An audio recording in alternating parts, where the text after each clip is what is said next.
നയീനിലെ പട്ടണത്തിൽ ആ മഞ്ചത്തിൽ തൊട്ട കരം, ആ വിധവയുടെ കുഞ്ഞിനെ ഉയർപ്പിച്ച കരം, ജീവനായ ക്രിസ്തുവിന്റെ കരം ഈ പകലിൽ നിങ്ങളുടെ മേൽ വരാൻ ഞാൻ പ്രാർത്ഥിക്കുകയാണ്. ചിലര് പാസ്പോർട്ടുകൾ കയ്യിലെടുത്ത് വെച്ച് പ്രാർത്ഥിക്കുന്നുണ്ട്. ചിലർ അവരുടെ കുഞ്ഞുങ്ങളെ അടുത്ത് പിടിച്ചു നിർത്തി പ്രാർത്ഥിക്കുന്നുണ്ട്. ചിലർ ഈ ലൈവ് പ്രോഗ്രാമിൽ നിന്ന് കാണുമ്പോൾ അവരുടെ രോഗമുള്ള ഭാഗങ്ങളിൽ അവർ കൈവച്ച് പ്രാർത്ഥിക്കുന്നുണ്ട്. ചിലരൊന്നും പറയാൻ പോലും ഇല്ലാതെ ഇത് കേട്ടോണ്ടിരിപ്പുണ്ട്. നിങ്ങളെല്ലാം മനസ്സിലാക്കുന്ന, നിങ്ങളെല്ലാരെയും അറിയുന്ന ഒരു കർത്താവ് ജീവിക്കുന്നു, യേശു ജീവിക്കുന്നു. ആ വിധവയായ സ്ത്രീ ഒരു വാക്കുപോലും യേശുവിനോട് പറഞ്ഞില്ല. അവൾ പ്രാർത്ഥിച്ചില്ല, അവൾ അപേക്ഷിച്ചില്ല. പ്രവാചകൻ യെശയ്യാ പറയുന്നു, നിങ്ങൾ അപേക്ഷിക്കുന്നതിന് മുൻപേ ഞാൻ നിങ്ങൾക്ക് ഉത്തരമരുന്നു, നിങ്ങൾ ചോദിക്കുന്നതിന് മുൻപേ ഞാൻ നിങ്ങൾക്ക് മറുപടി നൽകാം. ആ കർത്താവ് എന്നും ജീവിക്കുന്നു. നിങ്ങളുടെ ജീവിതത്തിൽ പ്രാർത്ഥിച്ചിട്ട് പോലുമില്ലാത്ത, ഒരുപക്ഷെ നിങ്ങൾ ചിന്തിച്ചിട്ട് പോലുമില്ലാത്ത ഒരത്ഭുതത്തെ, ഒരു ദൈവപ്രവൃത്തിയെ നിങ്ങൾക്ക് വേണ്ടി ചെയ്യാൻ യേശു മതിയായിരുന്നു.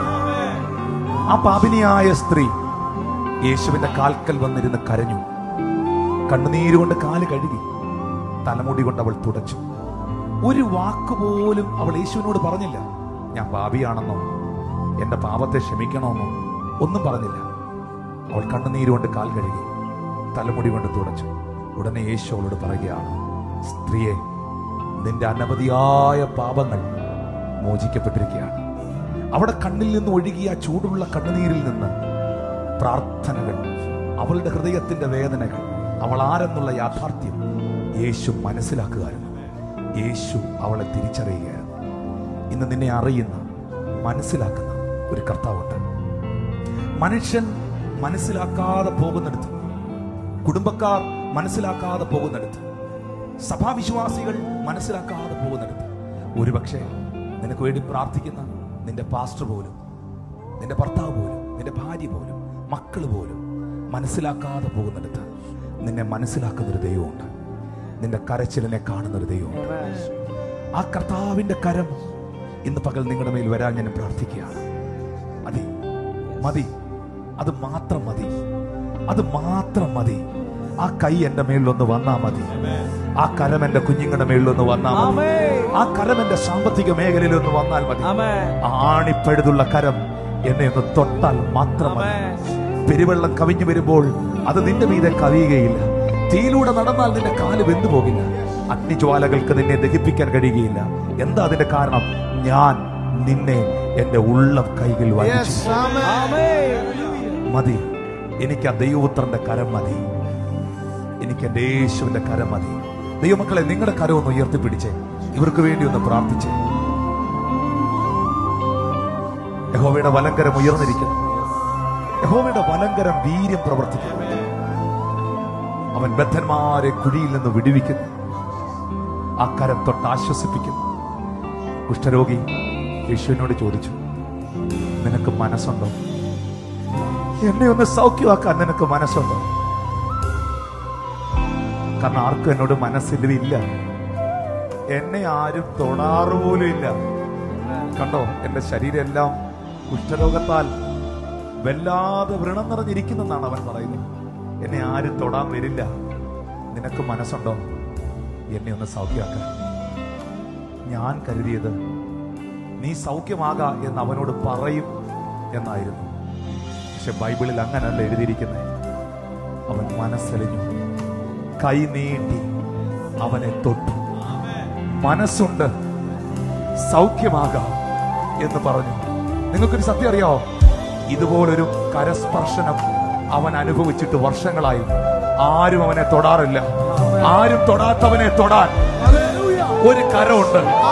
ആരും സഹായിക്കാത്തവനെ സഹായിക്കാൻ ഒരു ദൈവമുണ്ട്. എല്ലാവരും മറന്നവനെ ഓർക്കാൻ ഒരു ദൈവമുണ്ട്.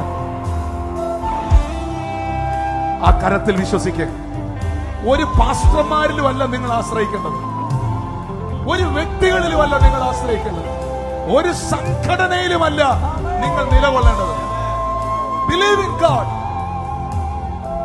അവനിൽ വിശ്വസിക്കുക. എന്റെ ദൈവത്തിൽ ആശ്രയിക്കും. മനുഷ്യരിൽ ആശ്രയിക്കുന്നതിനേക്കാൾ നല്ലത് യഹോവയിൽ ആശ്രയിക്കുന്നത്. പ്രഭുക്കന്മാരിൽ ആശ്രയിക്കുന്നതിനേക്കാൾ നല്ലത് യഹോവയിൽ ആശ്രയിക്കുന്നത്. മരണവും ജീവനും തമ്മിൽ കൂട്ടിമുട്ടി നയീനിൽ. നിങ്ങൾ അറിഞ്ഞോ? മരണവും ജീവനും തമ്മിൽ കൂട്ടിമുട്ടി നയീനിൽ മരണം തോറ്റു. വെളിച്ചവും ഇരുട്ടും തമ്മിൽ കൂട്ടിമുട്ടിയാൽ ഇരുട്ടേ നീ തോറ്റുപോകും. യേശു പറഞ്ഞു, ഞാൻ ലോകത്തിന്റെ വെളിച്ചമാകും. ആ കരം മാത്രം മതി എനിക്ക്. ആ കരം മാത്രം മതി എനിക്ക്. Thank you, Lord Jesus. ആ വിലാപയാത്ര പട്ടണത്തിന് പുറത്തെത്തിയെങ്കിൽ, യേശു കർത്താവ് ആ സമയത്ത് അവിടെ വരാതിരുന്നെങ്കിൽ, അവര് കുറച്ചും കൂടെ നേരത്തെ ഇറങ്ങിയെങ്കിൽ, യേശു കുറച്ചും കൂടെ വൈകി വന്നെങ്കിൽ, ജീവനും മരണവുമായി കൂട്ടിമുട്ടില്ല. പക്ഷെ ദൈവത്തിന് പദ്ധതിയുള്ള സകല വിഷയത്തിലും ദൈവം സെറ്റ് ചെയ്തിരിക്കുന്ന ഒരു ടൈമുണ്ട്.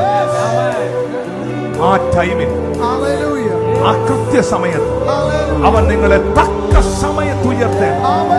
അവന്റെ ബലമുള്ള കൈ കീഴിട്ടാണിരിക്കും. ആ സമയം തെറ്റില്ല. നിന്റെ അപ്പത്തെ വെള്ളത്തിന്മേൽ എറിയുക. അത് വൈകിയാലും വരും നിശ്ചയം. സമയം തെറ്റുകയില്ല. നമുക്ക് സമയം പോയെന്ന് തോന്നാം, സമയം കഴിഞ്ഞെന്ന് തോന്നാം, അയ്യോ ഇനി അതെങ്ങനെ നടക്കുമെന്ന് തോന്നാം. പക്ഷെ ദൈവം കൃത്യമായ ടൈമിലാണ്.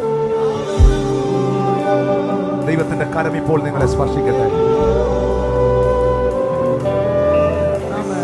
Father, in the name of Jesus, കർത്താവിന്റെ സ്പർശനം ഉണ്ടാകട്ടെ. വർഷങ്ങൾ പഴക്കമുള്ള രോഗങ്ങൾ ഇപ്പോൾ സുഖം പ്രാപിക്കുന്നു. ഇപ്പോൾ സുഖം പ്രാപിക്കുന്നു. ഇപ്പോൾ സുഖം പ്രാപിക്കുന്നു. യേശുവിന്റെ സ്പർശനം ഉണ്ടാകട്ടെ. യേശുവിന്റെ അടിപ്പിണലുകൾ ഹീലാകട്ടെ, ഹീലാകട്ടെ, ഹീലാകട്ടെ, ഹീലാകട്ടെ. കർത്താവ് ഒരു വിഷയത്തിൽ ദൈവം ഇറങ്ങിവെന്ന് പ്രവർത്തിക്കുന്നു. പരിശുദ്ധാത്മാവ് ഇറങ്ങിവെന്ന് പ്രവർത്തിക്കുന്നു. ഇവരും ഒരു കുടുംബവും ഒരു അത്ഭുതമായി മാറി. I bless them, Lord. I bless them. I bless them. I bless them. I bless them. I bless them, Lord. ഞാൻ അവരെ അനുഗ്രഹിച്ചു പ്രാർത്ഥിക്കുന്നു. പിതാവിന്റെയും പുത്രന്റെയും പരിശുദ്ധാത്മാവിന്റെ നാമത്തിൽ ഞാൻ അവരെ അനുഗ്രഹിച്ചു പ്രാർത്ഥിക്കുന്നു. യേശുവിന്റെ നാമത്തിൽ. You are healed. You are delivered in Jesus.